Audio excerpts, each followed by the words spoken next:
Dalawang regional most wanted persons na nakaharap sa mabibigat na kaso ang magkahiwalay na naaresto ng mga otoridad sa Cavite noong June 1, 2026. Unang naaresto ang isang suspect na nakaharap sa kasong rape sa isinagawang police operation ng Cavite Provincial Intelligence Unit at warrant personnel ng Imus Component City Police Station sa Barangay Buhay na Tubig, Imus City, bandang 1:00 ng hapon. Kinilala ang akusado bilang si alias Jun, residente ng Imus City.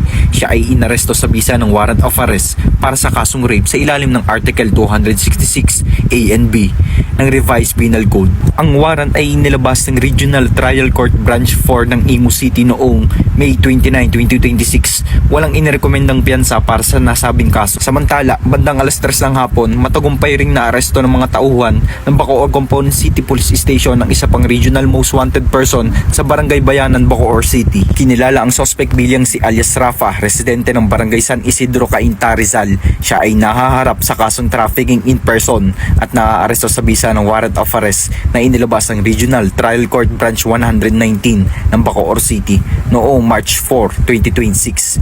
Tulad ng unang kaso, wala ring inirekomendang piyansa para sa kanyang pansamantalang paglaya. Ayon sa ulat, agad na ipinaalam sa dalawang akusado ang kanilang mga karapatang konstitusyonal sa wikang kanilang lubos na nauunawaan. Kasalukuyan silang nasa kustodiya ng pulisya habang isinasa ilalim sa kaukulang legal na proseso. Mula dito sa Cavite Police Provincial Public Information Office, ako ang inyong PNN correspondent, Patrolman Emerson Nabito. Alagad ng batas, tagapagtaguyod ng balitang pulis. Bagong PNP para sa bagong Pilipinas, serbisyong mabilis, tapat at nararamdaman.